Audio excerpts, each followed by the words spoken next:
It's episode 23 of Life's a Garden.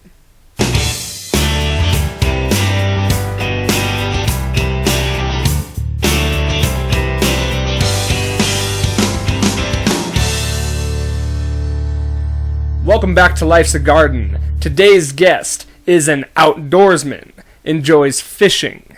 He, in my opinion, is a master of the backyard barbecue. But most importantly, he is the lead guitar player in our band, Cutthroat. Ladies and gentlemen, welcome to the show, Andrew Miller. Hi, guys. What's up, man? Oh, nothing. Just hanging out. Yeah, had some work today. Yeah. Gotta love working on a Saturday. It's great. Everybody should do it. Oh, yeah. Literally everybody. Of course, yeah. Let's crack open these beers. This, before we get into it, this is beer that Drew brewed himself. I did. It was, I didn't come up with a recipe on my own, though. Okay. But it's just a recipe kit from Brewer's Best. It was their holiday ale. Mm-hmm. I think it's a brown ale is what it is. And I don't have a hydrometer, so I can't tell you what the ABV is. I can only tell you that it's supposed to yield between 7 and 8%. So we're probably going to feel pretty damn good by the time we're done with this. Right on.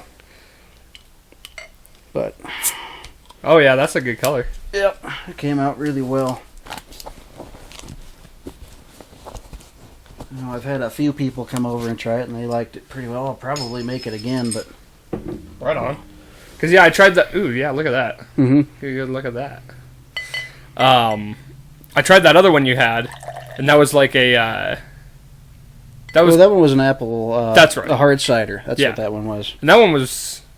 that one was homemade, smooth. actually. Yeah, that one, I did not use a recipe kit. I just went to the store and bought some apple cider and just added some yeast to it and I think some cinnamon sticks. Mm-hmm. And just let it ferment, in a fermenter for, I think, 2 weeks. And then you can bottle it and let it bottle condition. It has to sit in the bottles again for another couple weeks. But then after that, you can chill it and try it out, see if it's any good. Right on. Well, cheers. Cheers, dude. Let's see how this bad boy does. Oh, yeah. That's good. That's not bad. I like that. It's a little bitter, but not like... no, it's not overbearing. Mm-mm. It's like the right amount of bitter, where it's like you get that little bit of a kick. I think the IBUs on this one was like 30, so that's about where you want. Yeah. I don't really like anything that's over 30, because that's like eating a sour head. Right, yeah, I hear you there. So explain to everybody at home, who I'm assuming none of them know how to actually brew beer unless they work at a brewery. Mm-hmm. Explain how you would like do the homemaking of brewing, because I've actually done wine before, and that's a lot of fun. I'm assuming it's similar, but I've never done beer. So yeah, I think it's similar.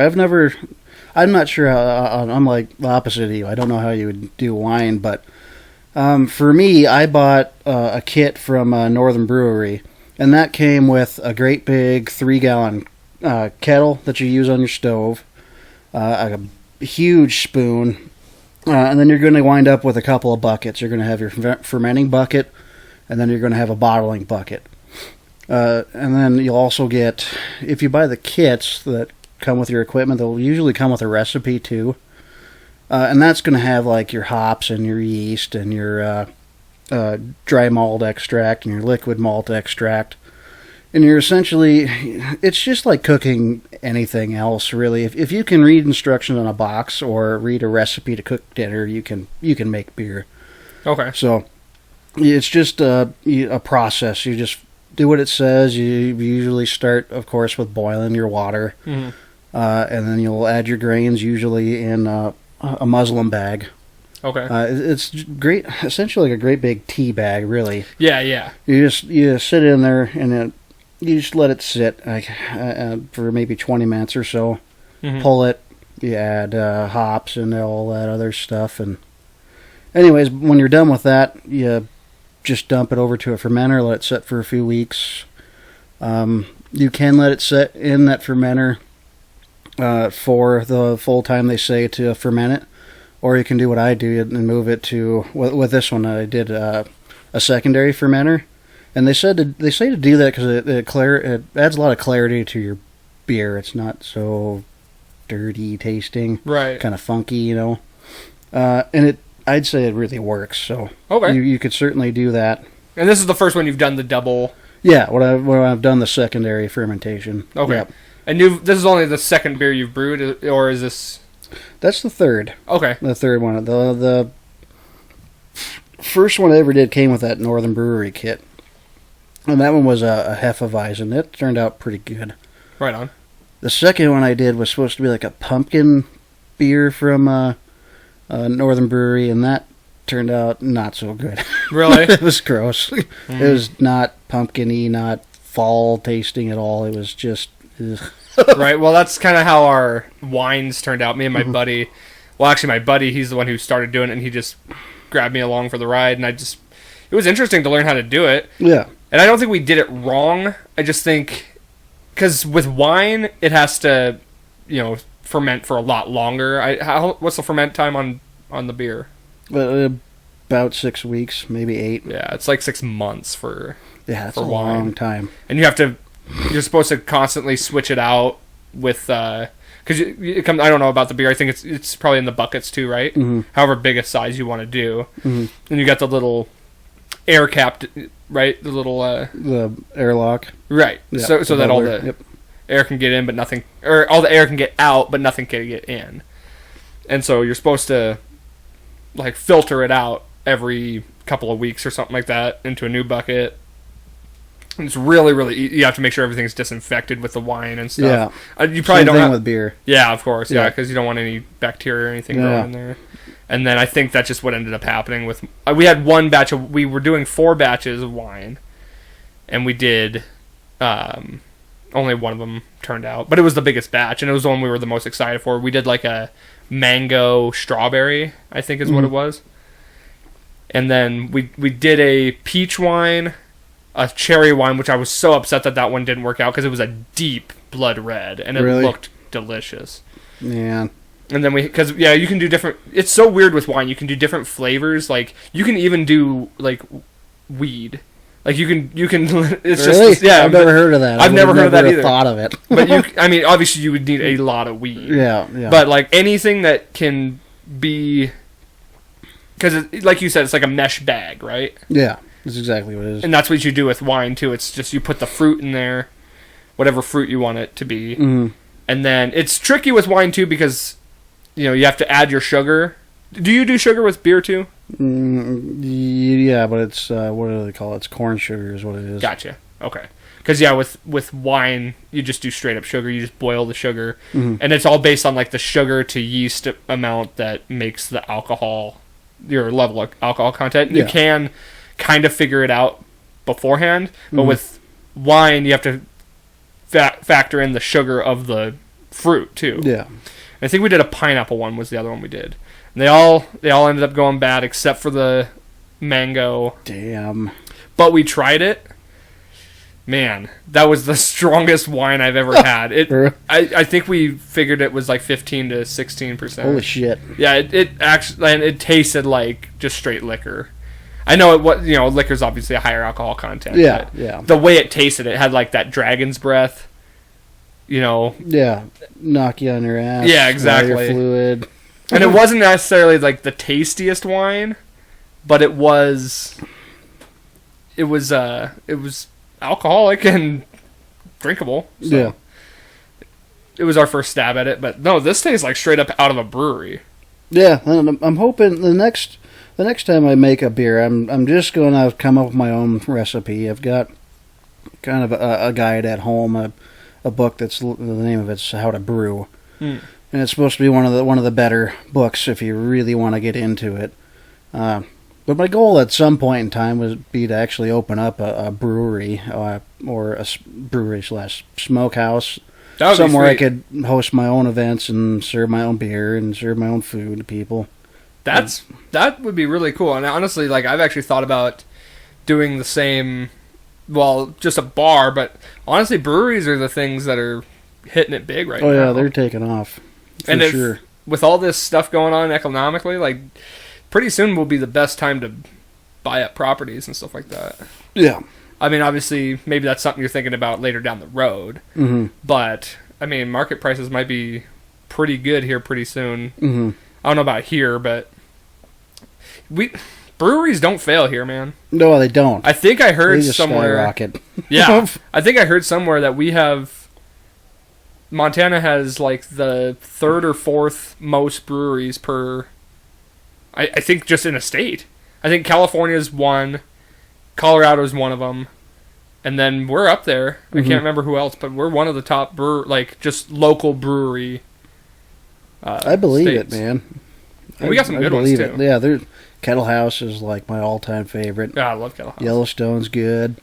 Angry Hanks. Angry Hanks is amazing. I love Street Fight. That is a really good red beer. Yeah. I'm trying to think of what this reminds me of. It kind of does remind me a little bit of like a Cold Smoke. Mm-hmm. So, which I love Cold Smoke. Yeah. Is Cold Smoke a red ale? That one's a Scotch ale. That's right. And this is, you said a brown ale? That one's, it's a brown. It's pretty similar, though. They are really similar. Which You is almost can't tell a difference, right. Like I can, for sure. It's very good. And then, and that cider that you made too, it was pretty, I don't know. It was easy drinking, but it had some high alcohol content. Like it was. Yeah, it was buzzing me up pretty quick, which I assume I'll feel the same with this. Yeah, guaranteed. I've had a few of these before going to bed before I had to work the next day, and it was only like maybe 2 or 3, and I woke up feeling like crap. That's not enjoyable. Right. Well, I got you a water there just so. Excellent. I forgot about that. I'm gonna want to keep up on that. Let me see. Oh yeah, so the brewery. What would be your idea for that? I haven't put a whole lot of thought into it, really. It'd probably revolve around like rock and roll and things like that. That's pretty cool, though. Not so much. I'm not big into sports. I like them, but I just don't follow them. So I probably wouldn't have much for sport related themes going on there. But and there's so many of those anyway. Exactly. Yeah, I'd rather have something that revolves around music. Something that's driven me my whole life anyway. Mm-hmm. You have a bad day at work. You just met the girl of your dreams. Blah blah blah. There's a song for that. Right. Right. Well, and especially right now, we know just as much as anybody. We're always looking for places to play. Absolutely. And it seems like anymore. Well, especially now, obviously, there's less and less. But I mean, even before that, there's only been so many like really choice places to play music. Yeah. And adding more of those is not going to hurt anybody. No. Plus, you pull people from other areas. You can get bands from Bozeman or anywhere from the States, even from out of state, to come in, play a show, and then talk about your brewery. And yeah, word of mouth just spreads. Yeah. So it's cross-promotional. You talk about their music, and they talk about your beer. And especially if it's your own beer and stuff. Yeah, that'd be amazing. Hell yeah. Call it Drew's Brews. That's a good idea. I haven't yet to come up with a name for it yet, but when we get a little bit closer, I will. You definitely have to at least have a beer called Drew's Brew. Or the Drew. Yeah. a cold glass of Drew. Oh, that'd be awesome. Made with love. Made with love. Oh, jeez. Yeah, I've always thought about opening up like a bar or something like that. I think it'd be a lot of fun. So I might go in on that with you if you feel like doing something like that. Yeah, I'd be down for sure. Call it Cutthroats. That'd be a good idea. I've always liked having names separate. You know what I mean? Like, because if the band ever didn't work out, then you wouldn't want that. Yeah, why would you still want that name? Right, and vice versa. Yeah. If you open up a brewery and then it just doesn't work out, and then you got the band and it's just the same name as the brewery. It's always nice having different things. I've tried to do that even with like stuff like with this. I didn't want to call it. The Cutthroat podcast. The Cutthroat Talk. Yeah, Cutthroat Corner with Craig. Right. Yeah, man. And then you said Smokehouse too. Yeah. Because you. Yeah, but do all I got kinds that of- Traeger, and now I'm absolutely hooked. I on know, dude. smoking You anything. kill it on that. So, would you come up with? You come up with recipes all the time for stuff like that. I screw around with all kinds of meats and things like that. And I did spend a lot of time. I even still do it. I screw around with finding recipes on Traeger's website and trying it, or I'll at least get their idea of something. I'll put my own twist on it, things like that. But Sure. The those ribs we had like a month ago or so. Mm-hmm. God, those were freaking bomb. Mm-hmm. I really like that one. That one that one's not really mine. But it's still good. Like It's still close takes enough. Yeah, it takes a still while. takes an ability to make it good, Yeah, even though it's not yours. Like those pizzas, though. You said you were making pizzas and stuff. yeah. Make the dough and everything. Yeah. I did kind of screw with making sauce there for a little bit. I haven't done it for a while, but That's a tricky one. yeah, it is tricky. It is tricky. Carolyn and we found a recipe for a sauce, and then the seasonings to add to it. And every time we tried it, it just came out really salty. Oh, really? So I think we made another batch without adding all the seasoning or skipping the salt. Or I can't remember what we did, but it came out better. But anymore, I've just been grabbing like the canned stuff, and using the sauce. But that's still, I mean, you still make that pizza your own, regardless if you're grabbing a can off the shelf. Because I mean, you still got to figure out what ingredients to put on it. Right. It's still 90%. Yeah, you made the dough Homemade. yourself. You cut up the cheese yourself. You cook the meat beforehand if you need to, depending on what you're making. Chicken, you got to do that. But yeah, I let my son choose a pizza recipe one night. And I just wanted to see like what he would come up with and if it was feasible. And it was, but it was a little wacky. It was a chicken bacon ranch pepperoni stuffed crust, and so I made this thing, and it looked like something you would get out of a restaurant, and you would pay quite a bit for it, and it was delicious. Oh, wow. I think I might still have a picture of it. I'll have to look it up here while we're talking. Yeah, But, that sounds interesting. Chicken, bacon, pepperoni. Chicken ranch? bacon ranch pepperoni So with a stuffed crust. what'd you do, just ranch in the sauce or what? Yeah, I put ranch in the sauce, and I think I made up some Alfredo sauce too to kind of mix that together. There you go. Made the bacon, cooked the chicken, put cheese on there, and then once I added that, then I put the pepperoni up top, and then I threw cheddar on it. And then for the crust, I just bought like mozzarella cheese sticks, those cheese heads. And you just roll them up. And I just rolled it, on the edges here. Right. But- Yeah, that sounds good until you said ranch. Yeah. I'm not a ranch fan, Sure. so. But no, I'm sure that was really good. And it's always nice when it comes out like presentable. It looks quality, like something, that's just like this. It's like when you make a beer and it comes out looking like a professional brewed beer. That's always a great feeling. Yeah. There's that picture there. Oh It yeah, was a great big honking Look at that big- sucker. crust on that thing. Mm-hmm. Hell yeah. What size? It looks like a. That is a 16-inch. Damn. That looks good. That one pizza we had was good too. Was that one yours? Or did. Yeah, it was. I don't remember. I'm pretty sure it was. Big, thick pizza. It probably was. What was it? I don't. I don't remember, man. It probably was mine, but I. Oh no! When you guys came over and I had that pizza, that was Papa Murphy's. Okay. That's what that was. I made the Chicago style for you. But you cooked it on the Traeger. I cooked it on the Traeger. Which makes it. I mean, that adds some flavor to it. Yeah. That makes you feel like you're having a wood fire pizza, essentially. So if you're doing a brewery, here's my thoughts now that we're talking about making brews, we're talking about the food. If you're running that, what parts are you doing? All of that, or are you just like hiring out people? I and, like, would be looking to hire people. Yeah, I would There's assume no so. way I could do all of it. I'd have to come up with the idea, come up with a lot of the recipes on my own to make it my restaurant, Sure. things like that. But I'd have to have people helping me.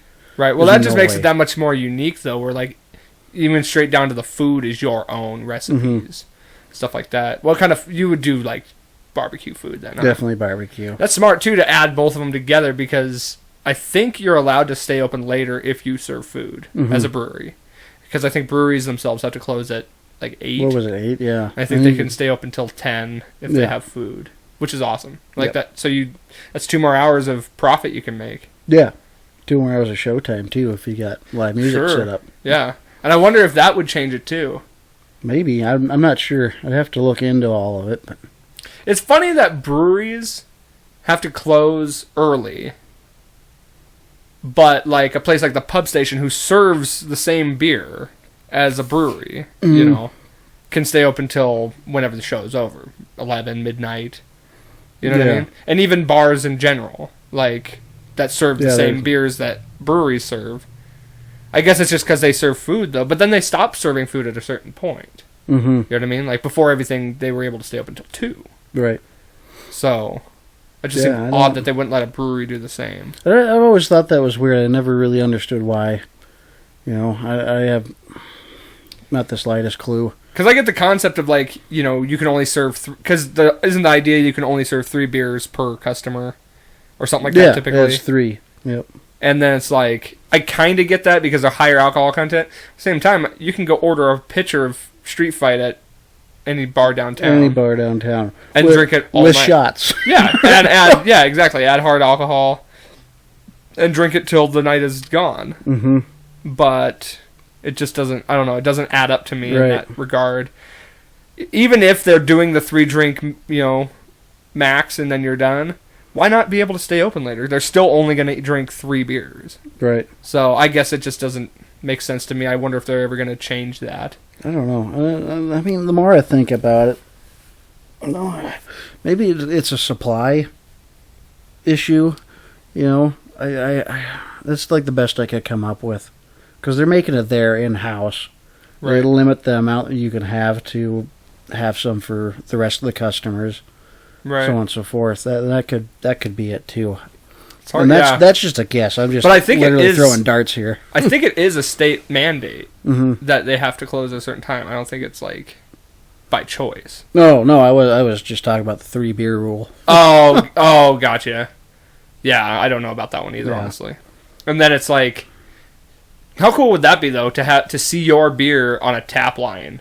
Oh man, I'd just be ecstatic. That'd be pretty sweet. Oh man. Well, and you know, then you're hobnobbing with all the other breweries, and you just walk into a bar, everyone knows who you are. It's a cool that would be idea. A cool feeling, for sure. And I mean, if your beer is in all these other places, you know, that's money.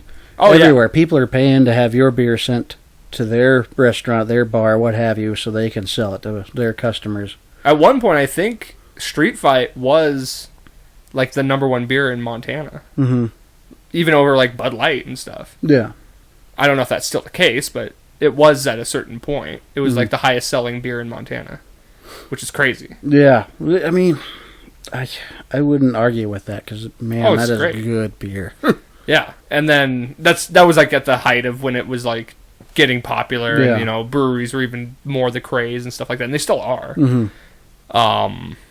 But yeah, I think if I was you, it would be no cooler feeling than to just be the owner, having made all this stuff, and then all you do is like make sure everything's running properly, and then hop up on stage and play shows. Absolutely. You know what I mean? How cool would that be? Right, and man, to your customers, like, think of how that would look. I know, like, dude. You're not just like the owner of this place, but you're jamming out. Jamming out too.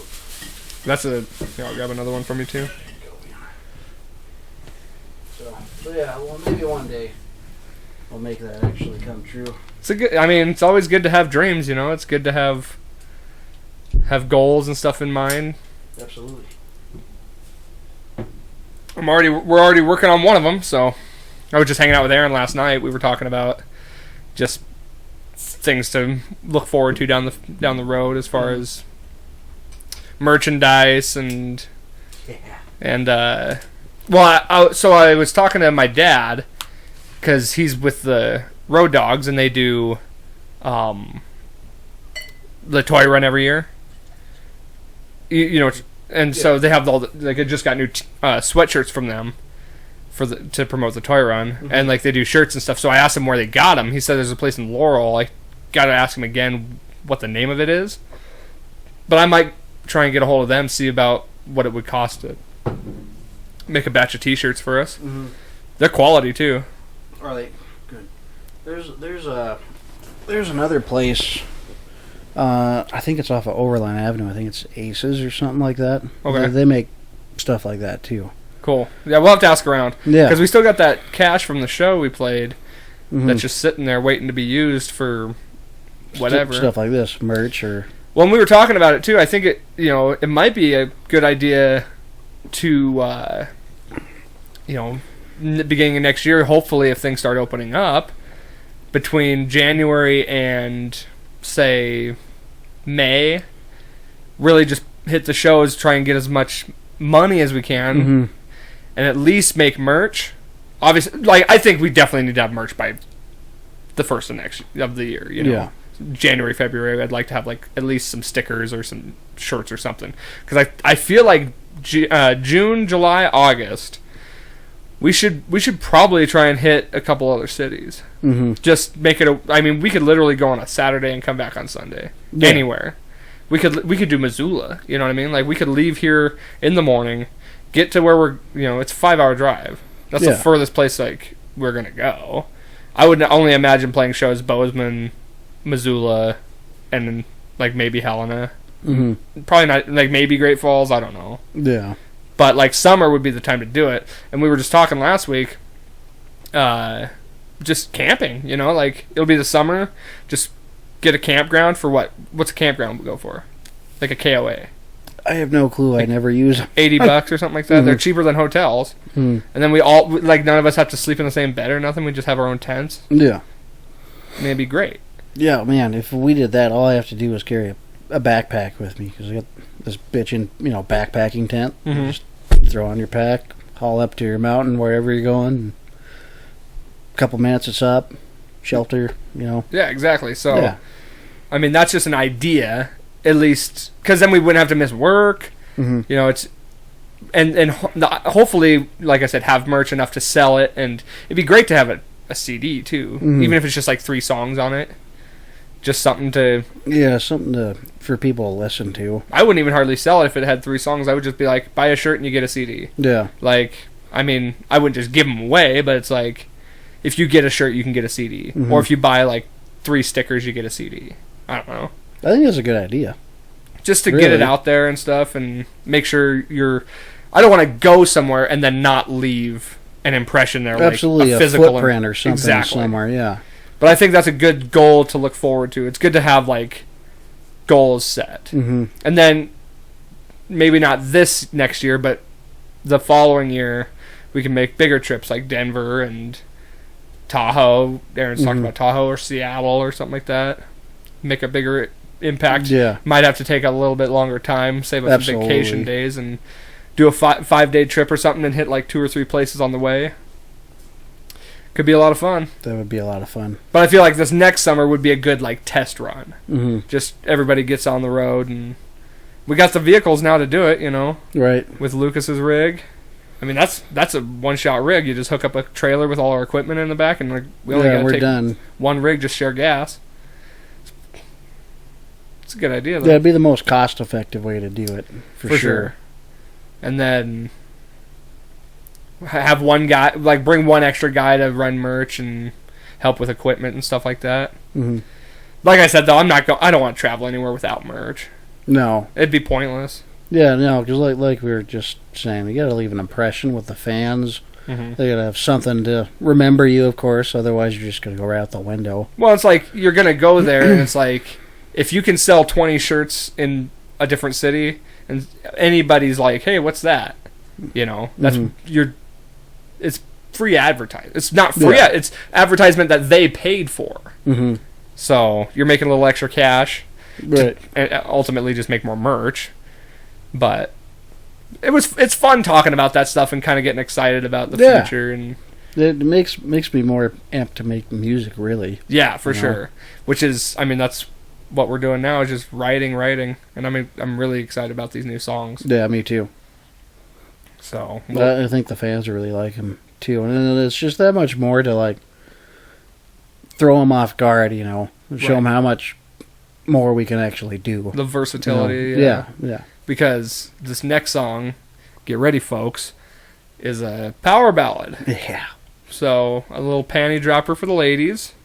It's gonna be a good song, though. I think ultimately. Yes. It'll just every band's got a good power ballad, and yeah, like you said, just shows the versatility. Like we can go from here to here, then back up to here. Mm-hmm.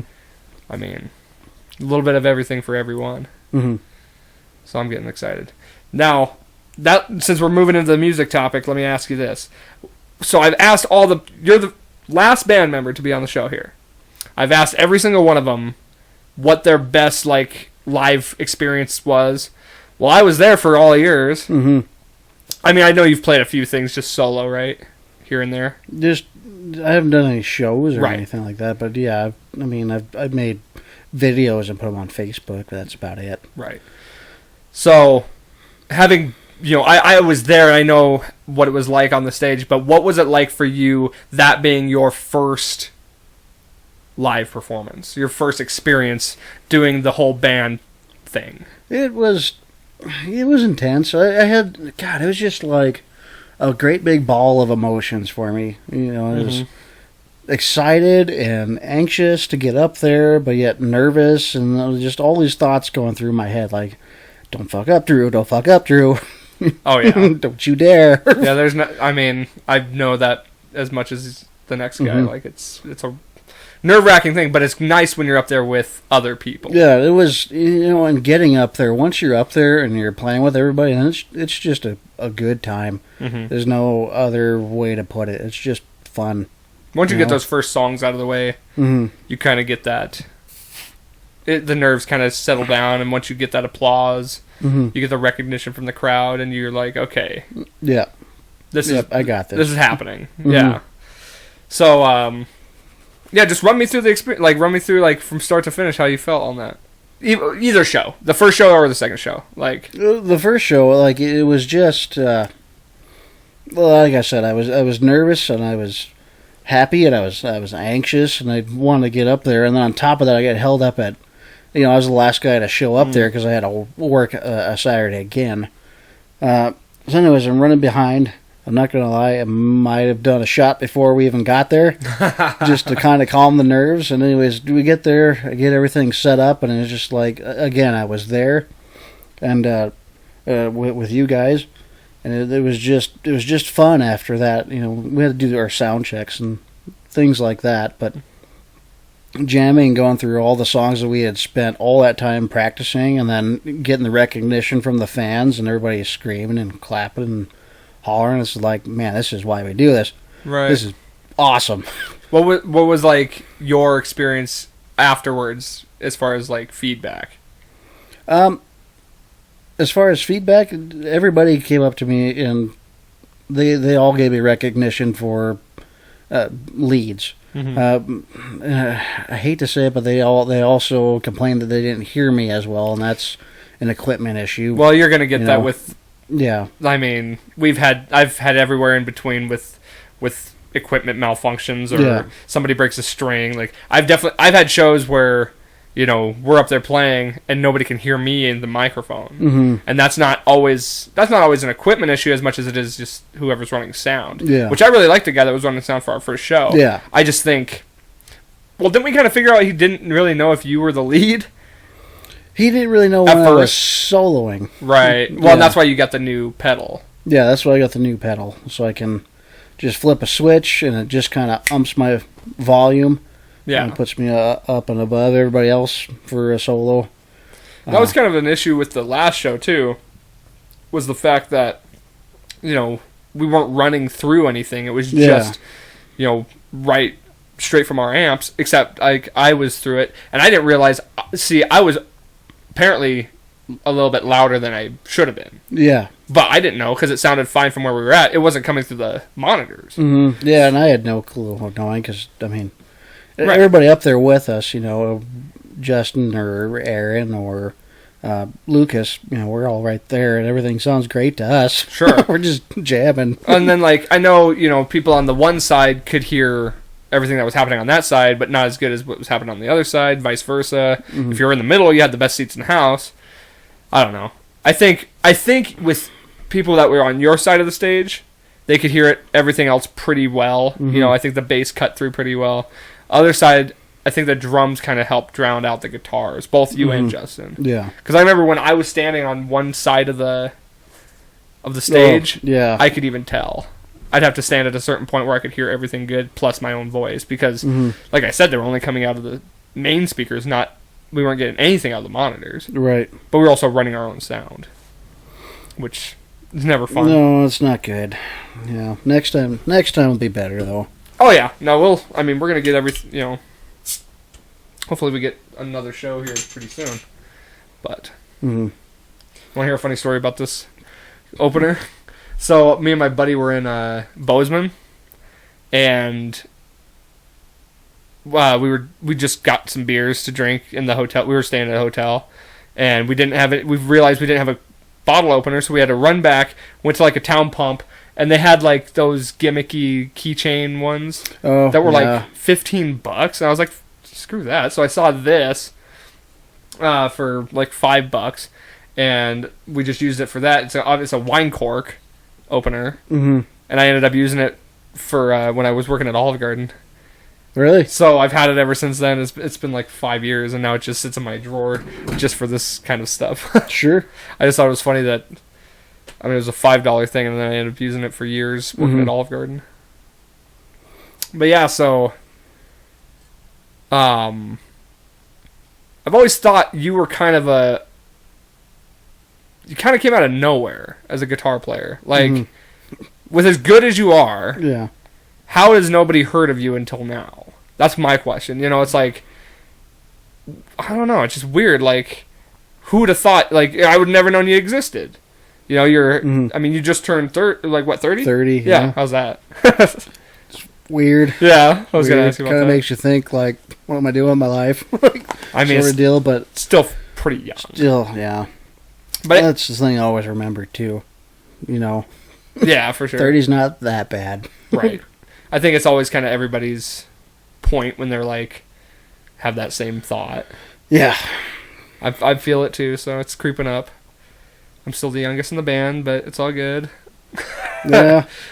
No, it's but anyway, so you just turned 30, so you've had, you know, there's all that time that somebody should have heard of you.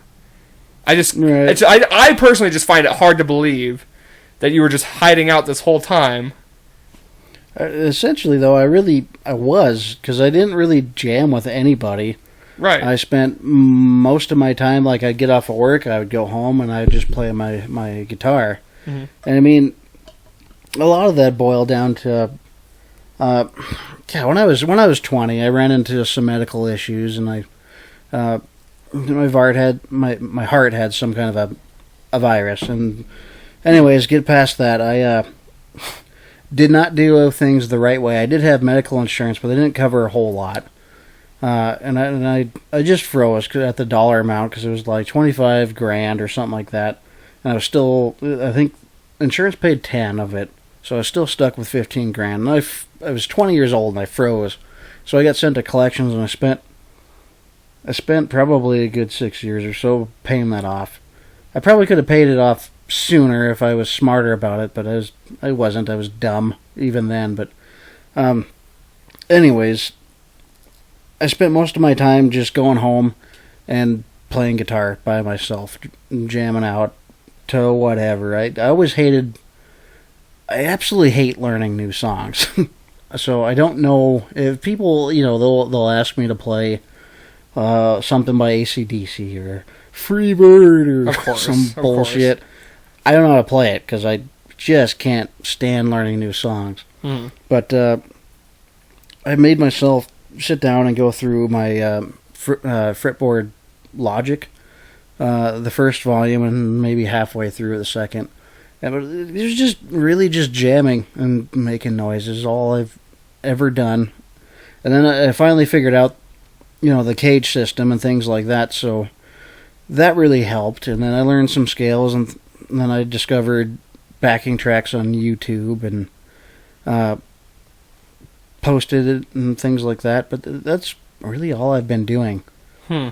You know, it's Nothing crazy. It's just I never put myself out there. Is all it really boiled down to. I did. My cousin and I both started playing guitar when we were 12, and he got really into bands, and he played for Ostracized, and I can't remember the other. Oh wow, really? Uh-huh. Wait, who's your cousin? Michael Moen. Okay, because wasn't just Jason Fashing was Yeah, in... Jason Fashing was the lead guitarist in that one. Yeah. And my cousin did vocals, I think, in that one.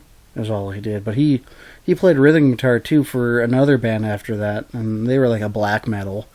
And for life, I can't remember the name of it now, but he got really into bands, and there was times when him and I would try and make a band together, and it just never panned out. Right. You know. So being in a band was definitely on your radar. It was on my radar, but I just never pursued it. You know. Right. Really to the full extent. Right on. Well, I mean, I'm extremely glad that if anybody found you, it was us. Yeah. Which is so crazy in the fact that, you know, it all just worked out the way it did. Mm-hmm. Me and Justin were talking about making another band, and then you came back and worked at Toyota, and I had just barely caught wind that you played guitar. Mm-hmm. And it was like, okay, well, you know how many times I've heard that where people are like, oh yeah, I can't remember why that got brought up. Do you remember? Like, you bringing up, like, that you played guitar? Oh, I think that was at the, I want to say it was at the Beer Fest last year. Oh, Or maybe. Maybe the year before. I don't remember. I think it was at the Beer Fest the year before, because it was the year before I met Carolyn. Was she there? No. She was there the second time around. That's right. After that. But the first time, yeah, we were talking about bands and music and things like that. Okay, you're right. And I think I brought up the fact that I was trying to play something or blah, blah, blah, and then that's when you picked up on it. And typically, when I hear that from somebody, Mm-hmm. it's like, you know, oh, I play guitar, and it's like, you're okay at it. Like, you're definitely, no, anybody be better than me. But then you show me some recordings, I'm like, the hell is, like, where'd this guy come from? I'm like, holy shit, this is fucking good. So then, of course, me and Justin come over and play with you. And In the rape basement. yeah, in the Epstein basement. Yeah, But, I don't miss that basement at all. no, but that's where it all started. Right. You know, like, that's where it really started manifesting, and here we are today, you know? I mean, it's just crazy how life works, you know? I mean, you were at Toyota, right? Mm-hmm. Yeah. And then you left and came back, and just I never saw myself working at a place like that, you know? Like, I've never been a car guy, and yet here we are, you know? It's like Right. just a crazy turn of events, and then Aaron lived in Nevada for the last 15 however many years, moves back here. I've always wanted to be in a band with him. We've always talked about it. You know, I've been in bands, he's been in many bands, and just never, you know, we weren't ever living in the same place. Here he comes right around the same time. Yeah. And then Justin's the one who pulled in Lucas, who you actually knew. Yeah. Which, how was that again? Lucas and my cousin Thorben had been friends for years. So You just, he would always hang out over at my cousin Thorben's, and my cousin Thorben is my cousin Michael, his bigger brother, his older brother. right. So, and my cousin and I, we used to do shit together all the time. So inevitably, I'd be hanging out with Mikey and my cousin Thorben all the time, and of course Lucas would be there, and we'd party and do stuff like that. Yeah, Right. And he had known you played guitar too. Lucas was there from the very beginning. He watched me start, Right. which I think is kind of crazy to think about, like actually being able to see, you know, somebody start and they suck ass to, See where they've come. you know, pretty successful, you know. Years I later. think that's kind of neat anyway. Yeah, for sure. It's just crazy how it all kind of wound together. Mm-hmm. And like I said, me and Aaron were talking last night. I think this, every time there's always, you know, doubts that run through your mind, hoping for the best and just expecting the worst. But every time we play, man, if it's practice, even if it's our worst practice, I always leave with this sense like, damn, this is something special. Absolutely. And I haven't even been in that many bands. I've been in 3 or 4 bands. Like, this might be the 4th band I've been in. Mm-hmm. Never had that, like, feeling like this. Right. Of course, I've always kind of felt like, oh, this is something, like, big. But not like, now I'm older, and I know what music is. Like, I understand how music works, which is cool in the fact that you didn't, like, do the, like, high school band experience. Yeah. Like, you kind of were able to avoid that. It sucks. For anybody who's in high school in a band, let me tell you right now, probably not going to work out. You know what I mean? It's just... it just never works out. Mm-hmm. It's very rare that a band from high school continues on past that without, somebody leaving and being in another band or just having issues. And there's always drama, and it just sucks. You kind of learn a little bit about the music and, the local scene a little bit from doing that. Mm-hmm. You kind of really see what it's all about. Right.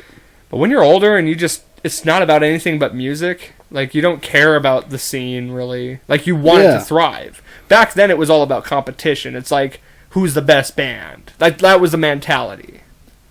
Now, it's not, when you're older, it changes. Mm-hmm. The mentality is, we want everyone to be successful. We want a thriving music scene so that they're putting on shows, and we can be on as many shows as possible. Yeah. And we want to hook up, like, we want to play shows with that band and that band. Like, we want to make them bigger. And hopefully they'll make us bigger, kind of thing. Everybody helps everybody. Yeah. And it's kind of sucks right now that there's a lot of bands falling apart. Yeah. I mean, I think we kind of picked a perfect time almost to make a band. To start a band, absolutely. Because if we were, like, already in the middle of being successful and having good runs, and then all this shit went down, it might have... that would have hurt us real bad. Exactly. So I feel like the fact that we've had to struggle through it and, like, just, like, fight for shows, it's only going to make us more hungry in the end, and we're going to want, any show is going to be a big show for us. So. Mm. That Craft local show, that turned out really good. Way better than I thought. Really good. I wasn't sure what to expect with that. No, I wasn't either. And I mean, it could have went either way, and it was just awesome all around. Absolutely, yeah.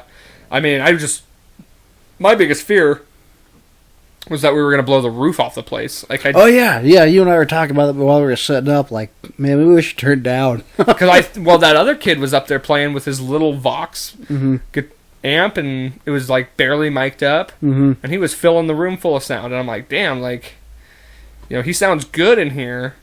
What are we going to do when we have drums and big amps, like, full-size half stack, I guess, stacks, amps.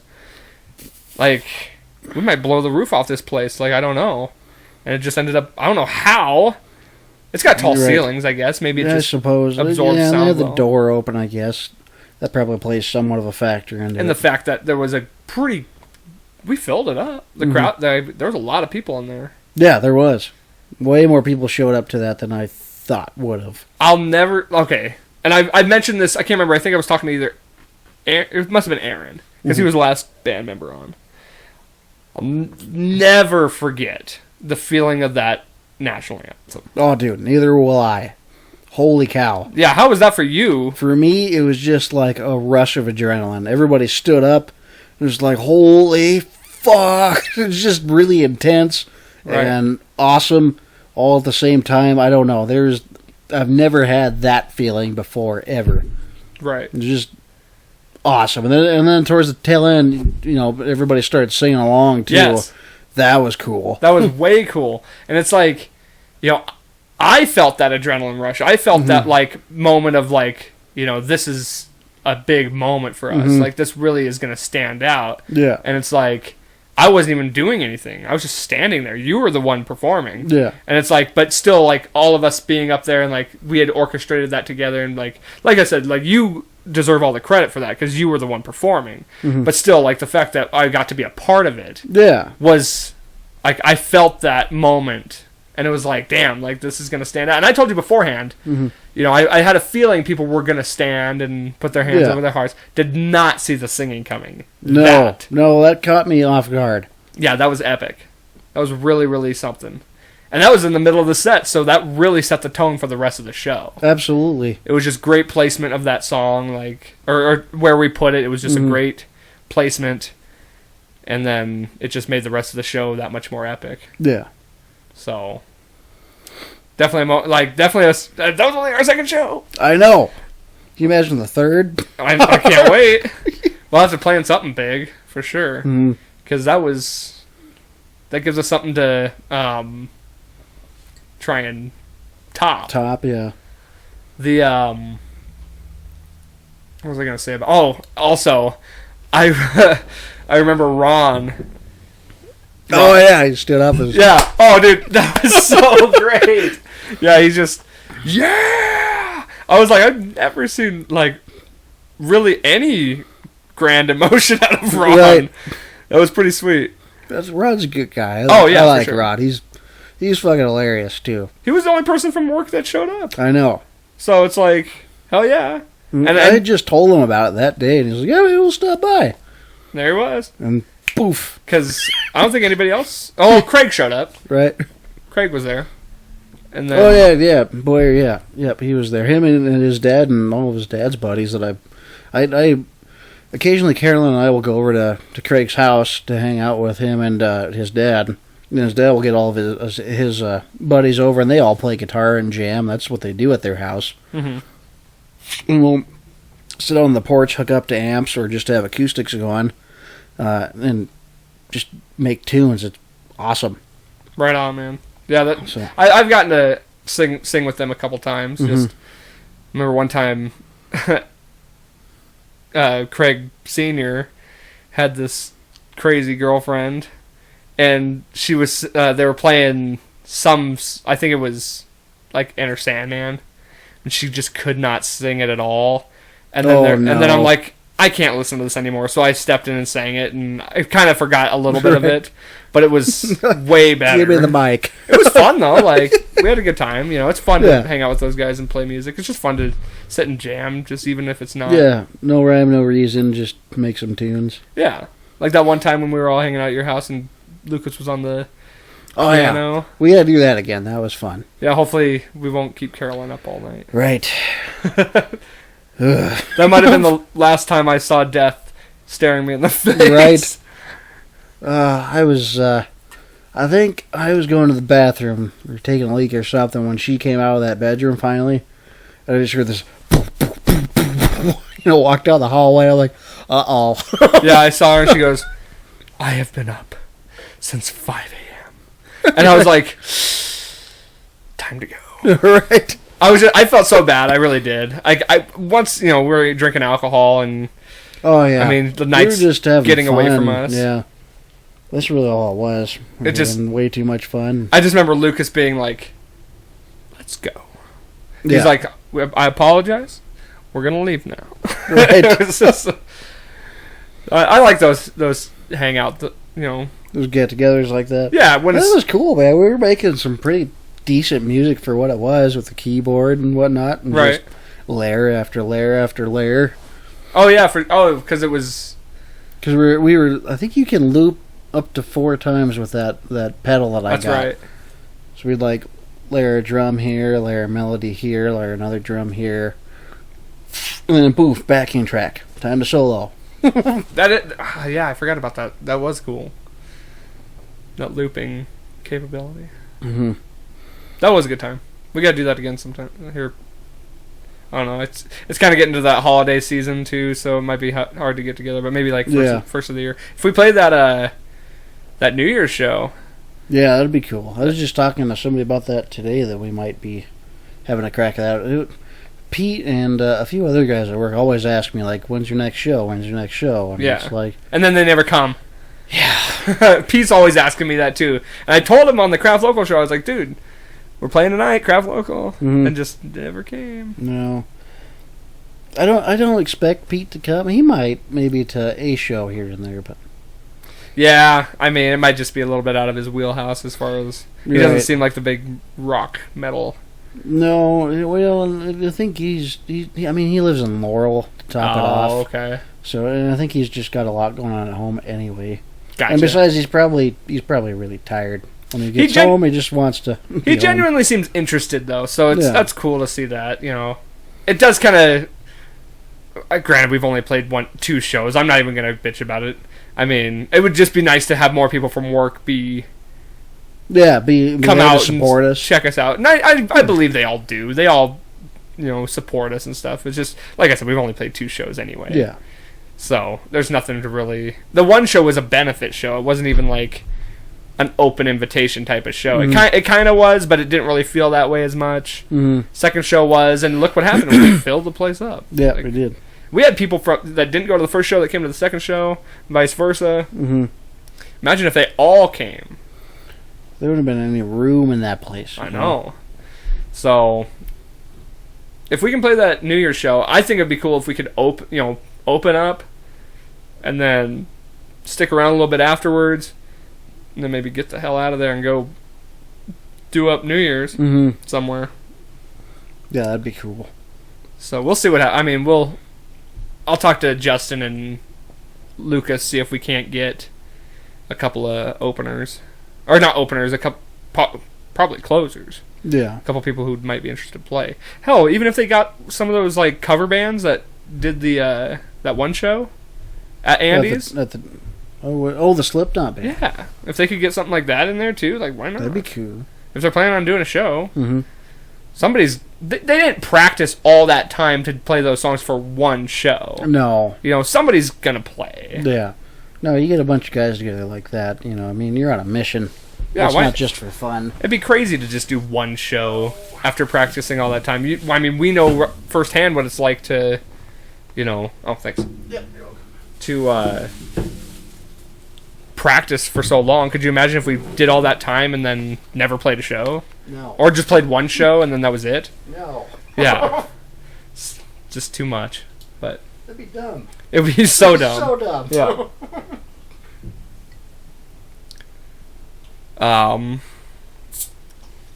So yeah, okay. I usually ask the guys too, what inspired them, who were some of their inspirations, who are some of the musicians they look up to as far as, what. Obviously, like in guitar for you. So, who would that be? Who are some of the guys that you've looked up to? Who are some of the guys you've drawn inspiration from and maybe learned a few things from along the way? I mean, like I was telling you earlier, my cousin and I, we always did everything together. We hung out all the time. My cousin was more or less like my brother when we were growing up. But anyways, let's rewind a little bit before that. My parents had always made sure I had some sort of an instrument around me. When my first guitar, I think I was 5 or 6 that I got, and it was an acoustic. It wasn't a full size like that one was, but I had banged around on it so on and so forth. Well, then a couple of years later, 2-3 years, they bought me an electric, and I made noises here and there, and that was okay. But then it just wound up sitting in my closet. Well, anyways, when I turned 12, it was that's when it was time to actually pick up my guitar and play. My cousin started picking up guitar, and then we were hanging around some other musician. I think even Lucas, because he played guitar too around that time. And I remember watching, like, wow, that's cool. And then, anyways, the rest was history from there. I went home. I pulled my guitar out of my closet, and I just started jamming. And I listened to all kinds of heavy metal and things like that back then. But I really like I love Metallica, Kirk Hammett, but I also like Joe Satriani. Oh yeah, and he taught Kirk. I don't know if you knew that. Actually. He taught Kirk how to play, and he also taught Steve Vai. And Steve Vai is also another one of my heroes, and so is Zach and Ozzy and all those guys. I really, really liked, but. Yeah, those are my main guitar players. Steve Vai and Joe Satriani and Kirk and Zach. Those are all-time favorite guitar players. Hell yeah. Right on.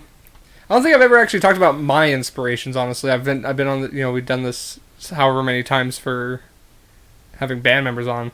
I always liked Maynard from Tool, and obviously that shows a lot. That definitely shows. I was going to say. I've heard a lot. Well, I think it just so happens that I kind of have that same range. Yeah. And obviously I've, taken some inspiration just in the way he sings and used that as well. But just anything Maynard touches, I've just seems to turn to gold. I love A Perfect Circle and Pussifer and all that stuff. But also, like, not just in vocal, like, in that style, but, like, lyrically, I've really, like, drawn inspiration from guys like Brent Smith from Shinedown and David Draymond from Disturbed. Maynard also. And lyrically, Maynard's one of the most brilliant guys that I think I've seen as far as reading into lyrics and stuff like that.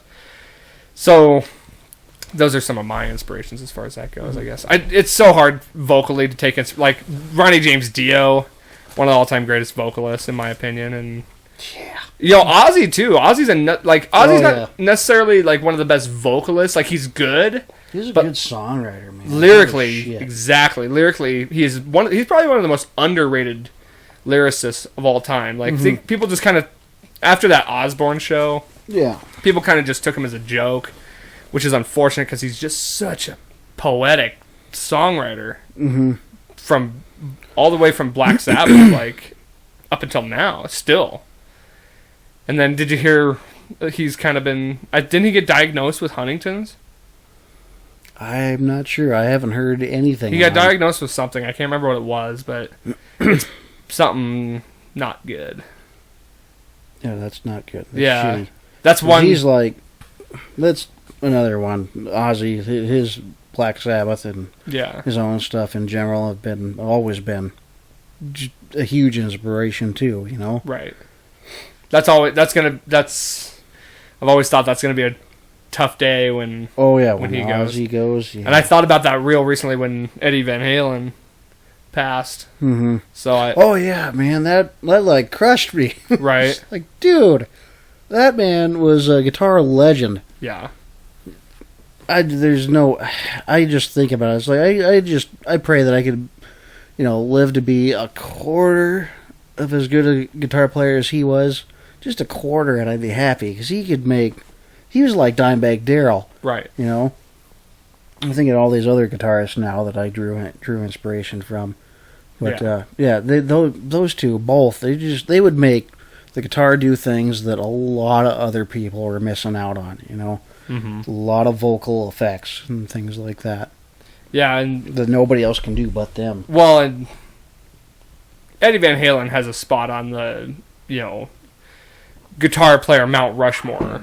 Yeah, forever, dude. Yeah, forever. He's one of the first really he kind of was the first finger, like... Yeah, because he does the double taps and things like that. The double taps.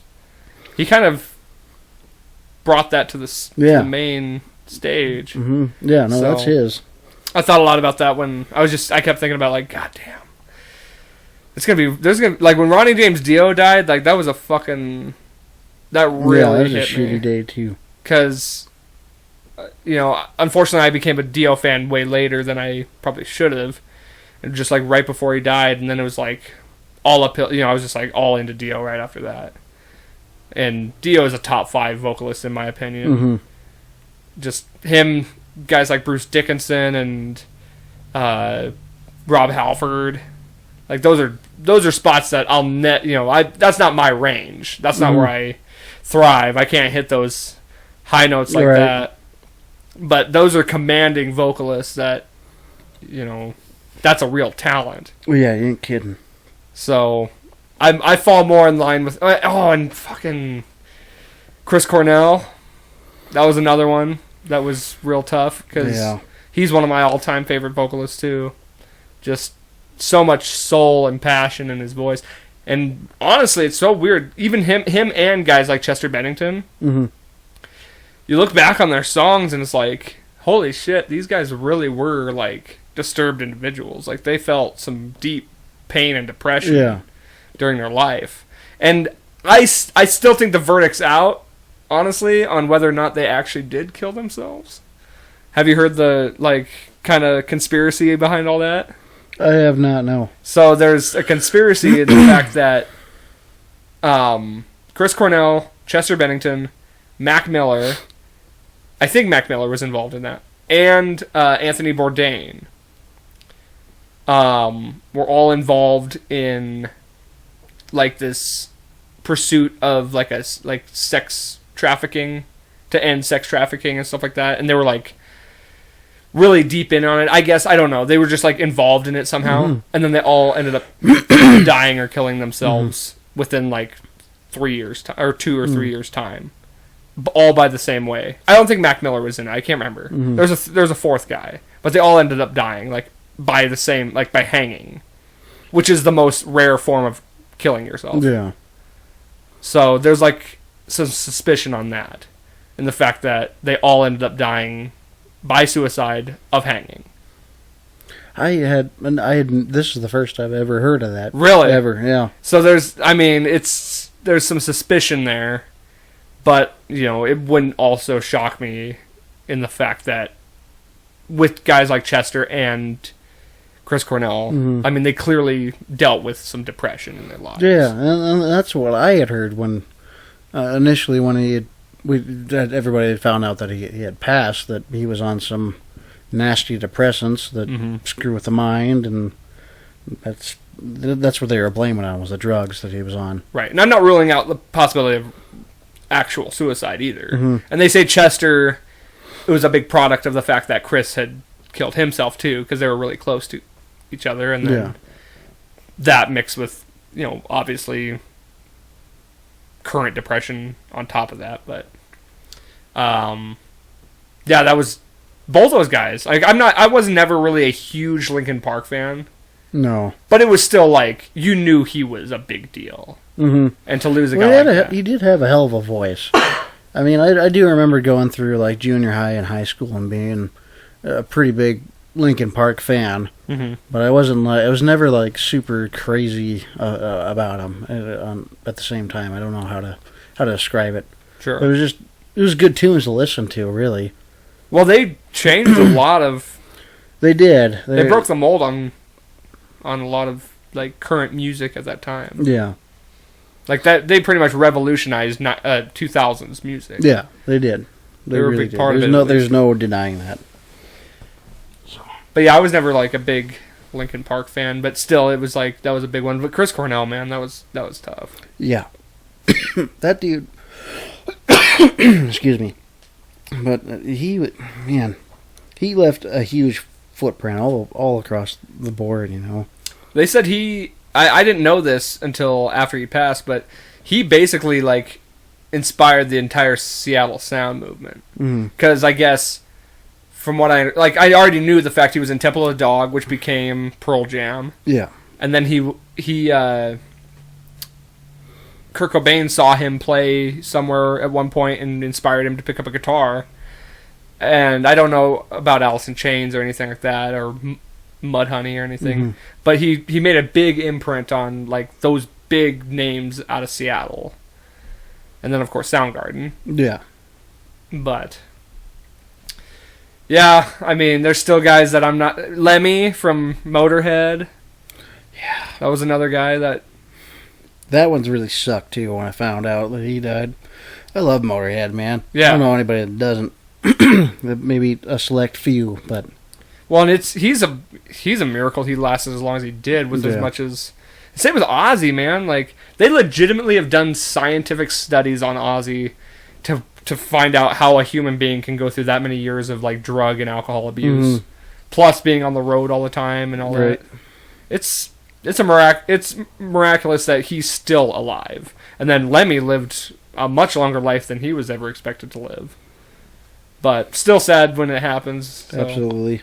There's a whole list of guys on my, in my head that it's gonna be a sad day when they go.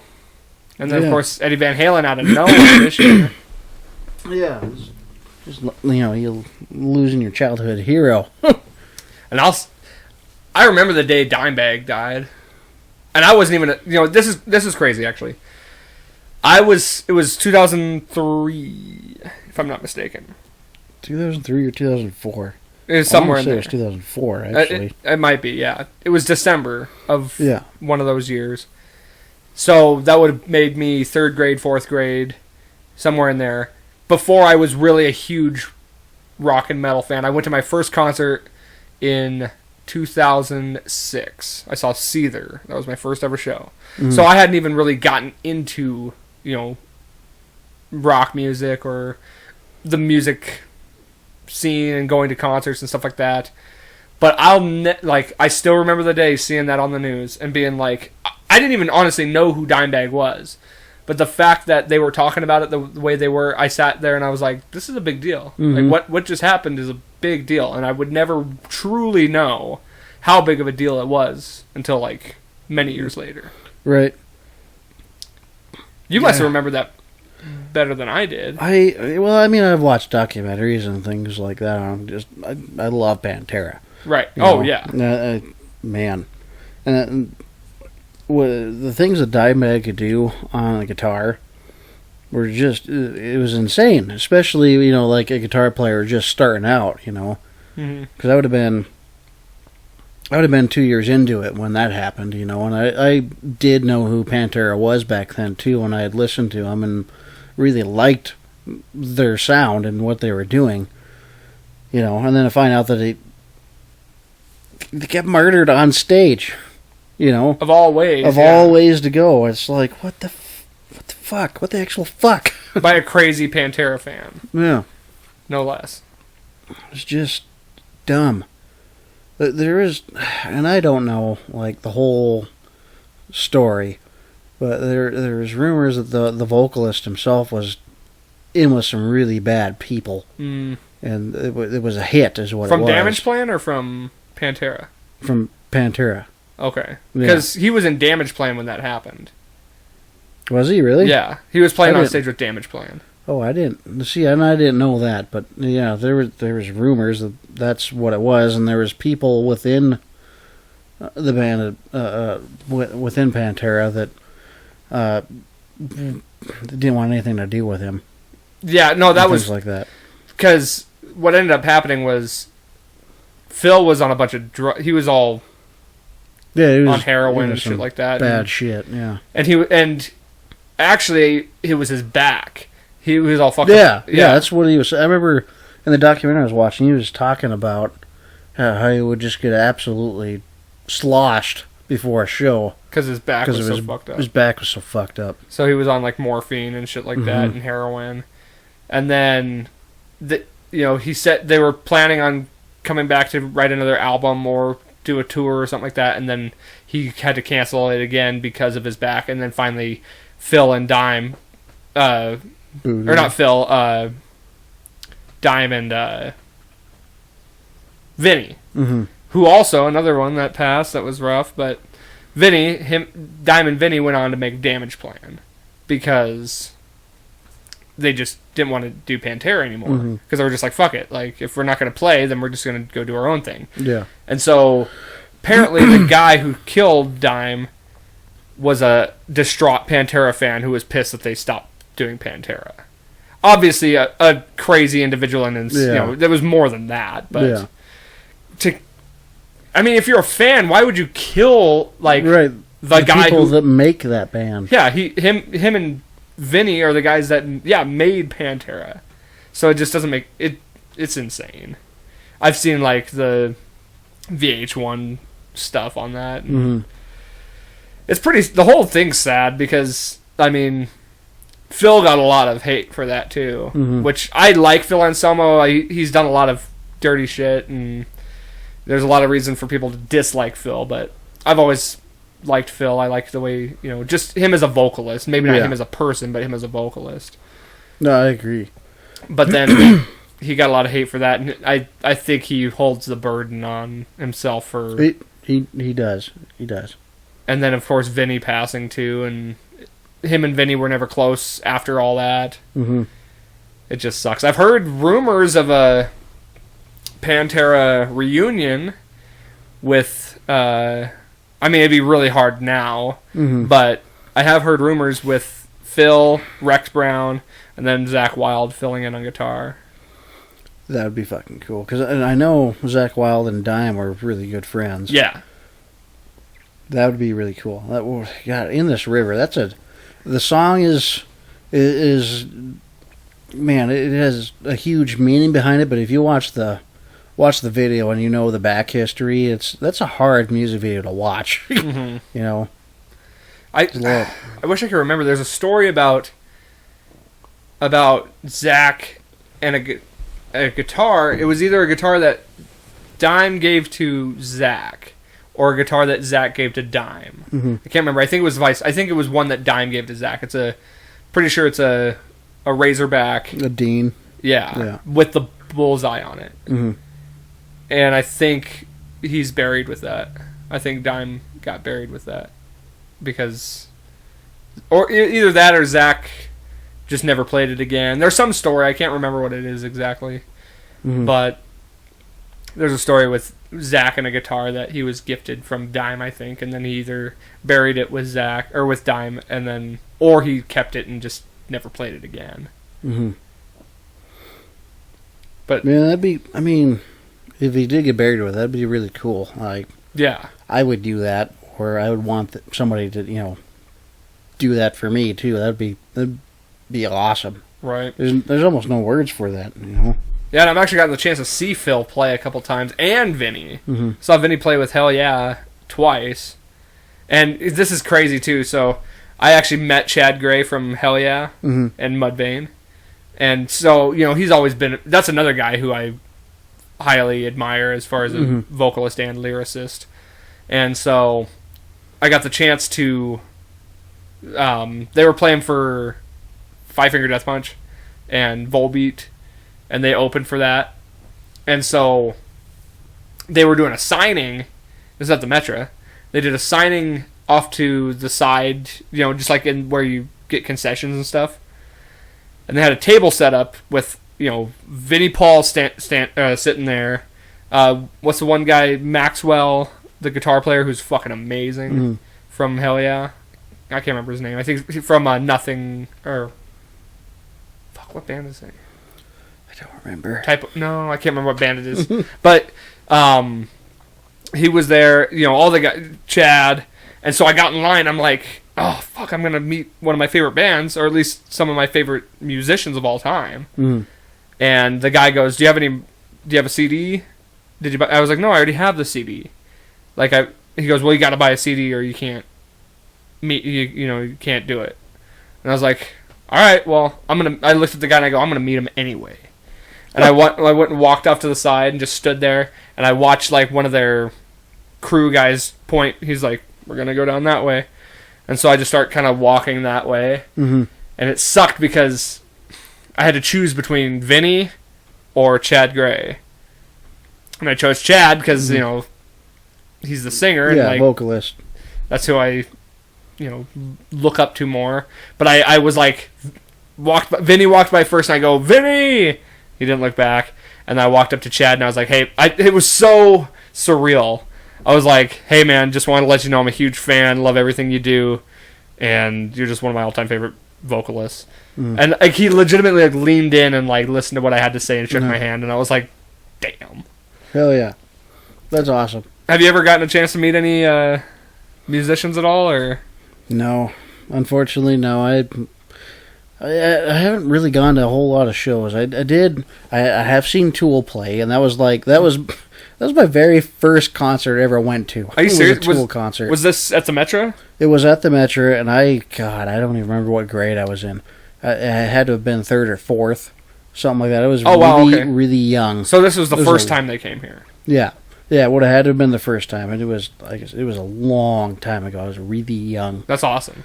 But that was cool, and other than that, I did see Lamb of God when they came here. I was huge in Lamb of God for a long time. We were at that same show then. Yep. That's crazy. When they first came here, I spent that whole damn show in the mosh pit. Before they even got up, and then they got up, it just amplified it that much more, and it was just, God, that was such a good show. Was that... They've only been here once, right? I thought they came here twice. They might have. No, you might. They went to Missoula. Be right. Yeah, because they went to Missoula and then they came here. Because I think it was they only came the one time, and I do slightly remember Randy bitching about Montana, mainly Missoula area. So you guys just kind of gather up in a field and party and that's essentially what it boiled down to. And I do remember leaving that show and then having to pick my cousin up from What is that bar off of Broadwater? Is it 10:40? Oh, the 11:45. 11:45. That's what it was. He was calling me, telling me to come pick him up. So then I get there and I'm sitting outside waiting. I don't know why I didn't go inside, but I didn't. I was just sitting out there waiting. And then he comes in, and then he tells me this story about how he was trying to tell Willie, the rhythm guitarist, you know, how he had a good show and blah, blah, blah. And anyways, somehow it went south from there, and he was about to get in a fight with Willie and a whole bunch of his crew. Apparently, Willie was just being an asshole about it. Huh. I don't know. Like I said, I wasn't there, but I just keep thinking about this. Like, man, if I went in that bar and found that you were in a standoff with Lamb of God guys, I would have jumped right in. I'm like, fuck yeah, right? Wham, wham. Jeez. Ass kicked or won, doesn't matter. I gotta find a Lamb of God guitarist. Right. I think we had a chance to meet the guys at that show. Yeah. Because me and some buddies, we went down early, like well before the show, to see if they were like hanging out, and they were like out there standing around. Yeah. And we didn't because I was a pussy and didn't want to go up and bug them while they were getting their stuff ready. But if it would have been today, I totally would have. I just would have went up and been like, "Hey, big fan, just wanted to say hey." But I was too big a pussy back then and didn't want to bother them.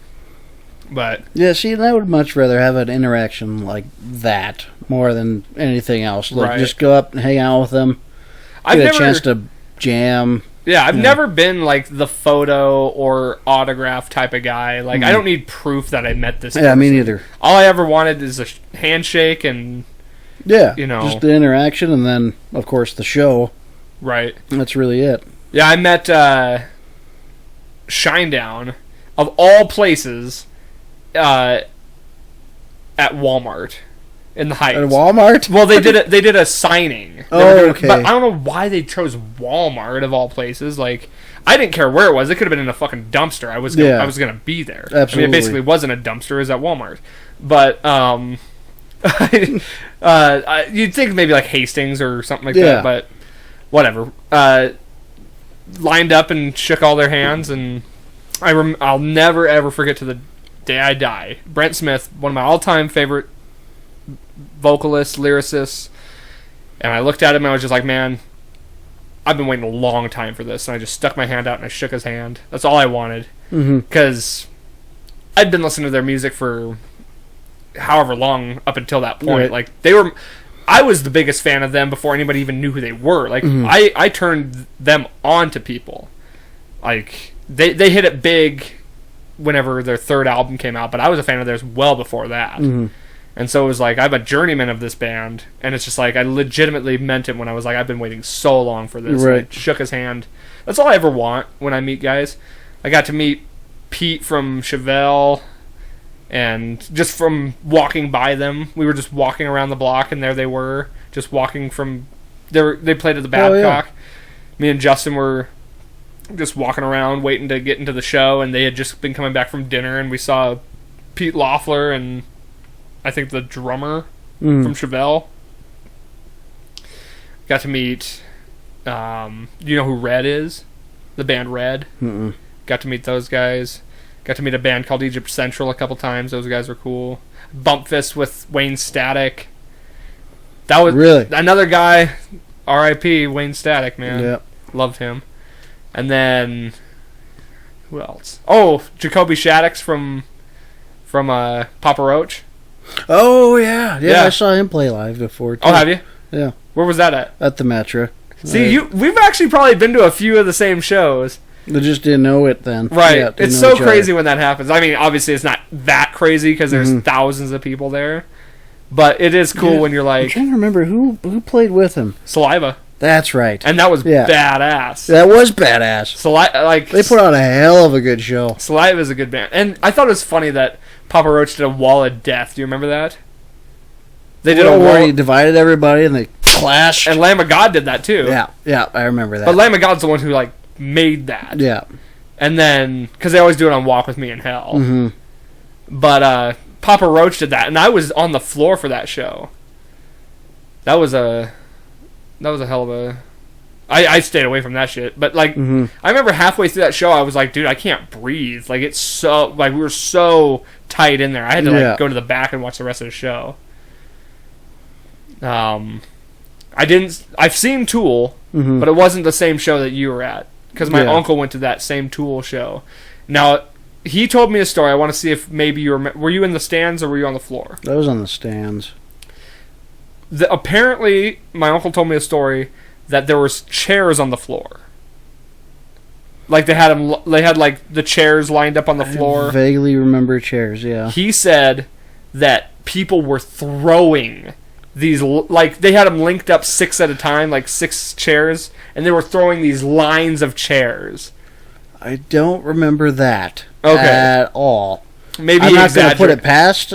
He might have exaggerated that too. And he said Maynard was like hiding behind a wall. See, I don't remember that either. I remember Maynard. I just remember bits and pieces because I remember I went to this concert. I'll be honest, I wasn't big into Tool then. It was just a concert that we were going to with a few friends. And I remember Maynard just kind of like he would sing and he would do this weird, goofy thing. Like he would put his arms out and he would just stand back and do this, and it was just kind of weird. That's Maynard. That's Maynard for you. Yep. Yeah. What other concerts have you been to? Mushroom Head. Well, yes, that was a good one too. I've seen them every time they come here. I went to the first one. I never made it to the second one like I wanted to. You did miss out.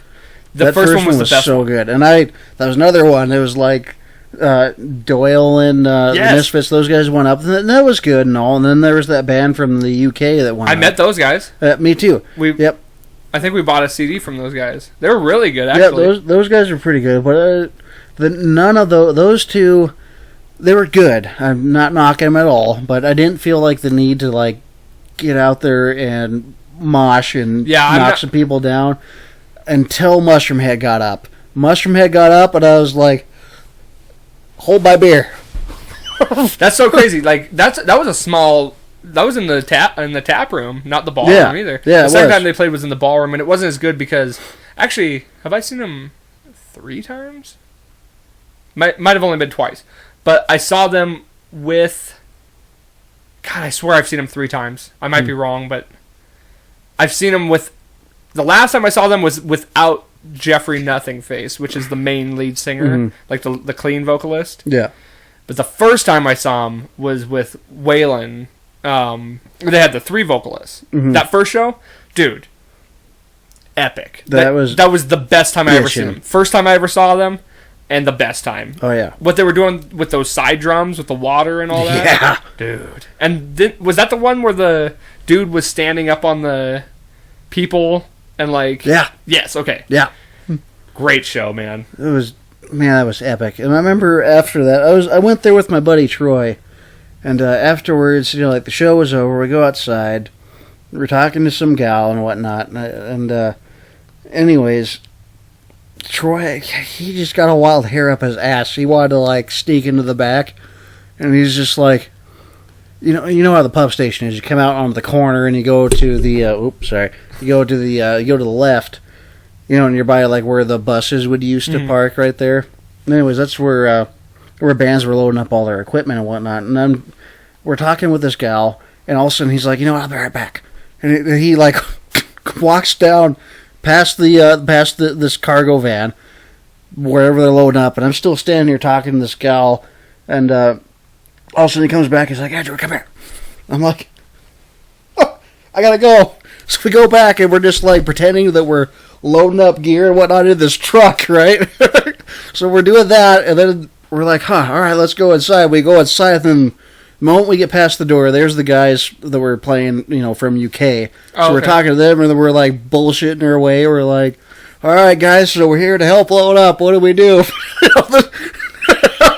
They bought it, because we were, being strategic and, with choice words, Right. Anyways, so we go up front, and then that's when, we meet with the actual crew that's loading up, and they're like, who are you? Right. So we got booted from there. We go walking out, and then we stop where we met the UK guys. They're still there, bullshitting, talking. They're like, "All right, guys, well, our work's done here, so you guys have a good night." We shake, so we leave. But That's pretty fun. it was fun. It was crazy, right.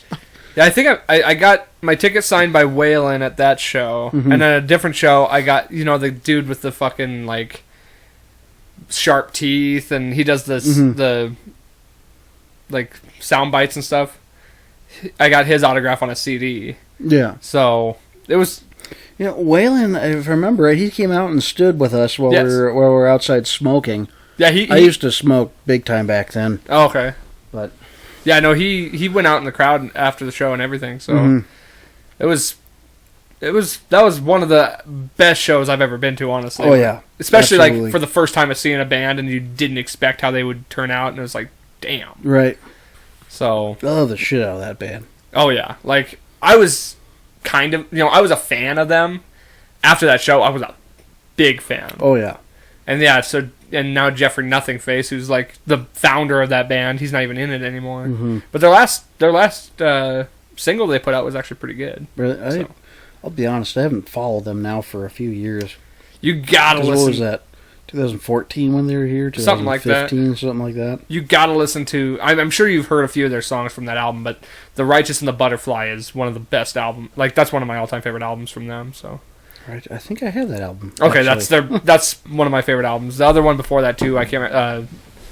"Beautiful Children and Ugly Stories" or something like that. Yeah, That's a great album that's too. a good album too. Because the new or the other one, "Righteous and the Butterfly," that had Waylon and the original J-Man, the Mhm. original heavy vocalist. So all three of them were on that. And then Waylon left for whatever else. Mhm. And then Jeffrey left, and now it's like everybody's just leaving. I don't know. I hate when bands do that. Yeah, Like Drowning Pool. Drowning Pool's another band that's just can't keep a consistent vocalist. And so, like, whoever they have now is... I'm not even into it anymore. right. And it's like, just quit it while you're ahead. Exactly. Yeah, I love telling concert stories. Let's see this guitar, man. Oh yeah. I haven't even gotten to see it I kind yet. of forgot that I brought it along. Let me get up here. Drew, Do you want to use the restroom first? yeah, go. All right, I'll be right back. I'll Just keep a minute. I'll riff on it. So, Drew just got a new acoustic guitar. We're gonna take a look at that here when he gets back from taking a leak. In the meantime, let me go ahead and take this opportunity to tell you folks to go onto Facebook and look up a band called Cutthroat. That would be mine and Drew's band. I'll have this podcast posted on the page anyway, but make sure to go check out Cutthroat if you have not already. Like us and keep updated on anything that would be show related or anything, because we're going to have other shows coming up. Hopefully we'll have music available soon, and then by that time we will probably put out a YouTube channel as well, and probably a SoundCloud and all that stuff. We'll have it available everywhere. But keep updated on our Facebook, so go check us out there, and you'll be updated on all things related to the band.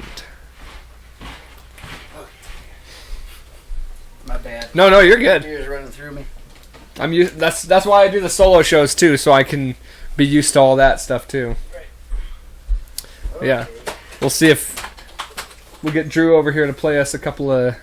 You can, if you haven't heard yet, which you should have heard by now, you'll get to hear some of Drew's legendary guitar playing.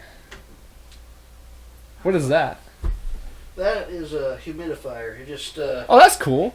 you fill up a sponge with water that it comes with. You put it in the case and you let it sit. If you couldn't hear him, he said there's like a humidifier in the case. Yeah. That because it's just to keep the wood nice, or Yeah, it's to keep the wood moist so it doesn't dry and crack out. A lot of times with acoustics, if they're in a really dry atmosphere, they'll crack along here. Or even worse yet, you go to change your strings and the glue will kind of loosen up on this bridge. So you put your strings on, you tighten it down, and the whole bridge goes gunk. Oh wow, It's catastrophic. huh? Ask me how I know. Oh, well, obviously by experience. Do you have a pick or? I don't. When it comes to acoustic, I don't ever use one. Oh, really? Okay. Well, That's cool. kind of one of my weird, quirky things. I just want to get a look at this guitar. That's a nice. I like it. Yeah, it's the Yamaha Trans Acoustic. It's not the higher end one. There's this one, which is it's a solid wood top, and the rest of it here is like a laminate. The neck, of course, is a solid wood. But one of the cool things about it is it has onboard effects. So it's got like onboard chorus flang and onboard reverb, and it is an electric acoustic too. So if I wanted to, I could hook it up. That's cool. Where the peg is, where you'd put a strap. Yeah. I could plug it in there and play through on the acoustic amp. And do a show with it if I needed to. And the effects, they are... I don't remember how to do this now. Oh, wow. They are... It's just battery powered is all it is. That's pretty cool. And it's just double A's, thank God, because most of the time you get stuff like this, and they'll use a 9-volt, Yeah. and it gets stuck in the sound hole. So you Really? got to reach your hand in there and trying to find a blah blah blah. It's no fun. Well, let's hear this thing. So yeah, we'll do. I'll just make a little bit of noise Yeah. here.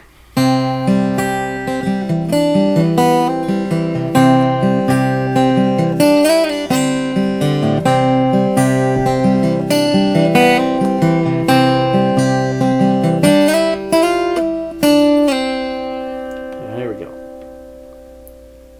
Check this out. Okay.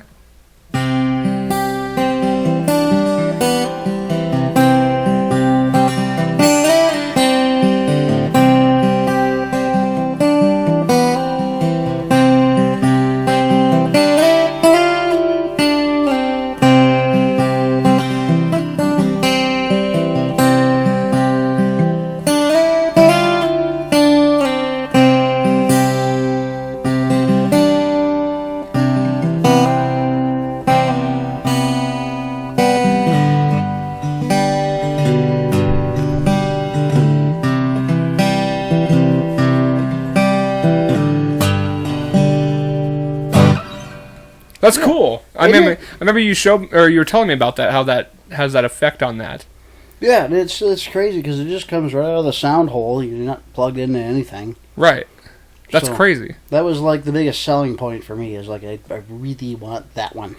Yeah. You know, That's awesome. Where'd you get it at?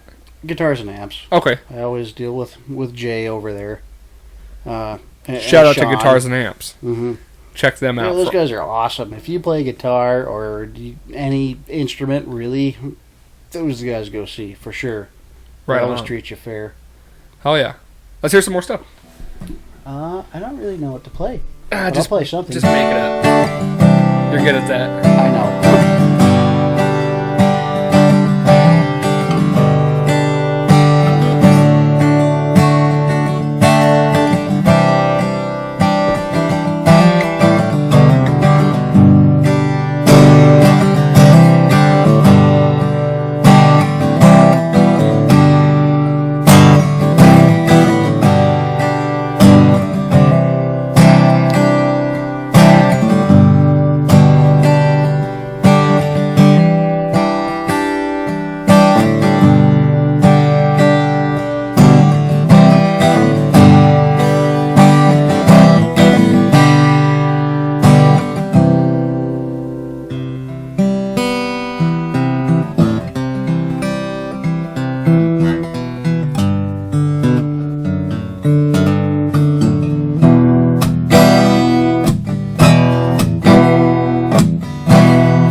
truly are a hidden gem that is no longer hidden. The Yeah, lead it's your guitar fault. player of Cutthroat, ladies and gentlemen. Thank you. Thank you. I think that'd be a good spot to end on right there. Yeah. Nice jams to lead us out with. Anything you want to say before we sign off on this bad boy? Yeah. Just thanks for having me. Yeah, man. I'd hope to see some of you guys out there at the shows and whatnot when we're back out again. Hopefully soon. So hopefully we'll be playing that New Year's show that seems to be determined. So we will let everybody know. But to find out, go to Facebook, check out the Cutthroat page, and stay tuned for the Drew Brewery coming sometime down the road. Hopefully. Yes, sir. Thank you all for watching. Make sure to like, share, subscribe. Cheers, my friend. And don't forget, folks, life's a garden. Dig it. Dig it.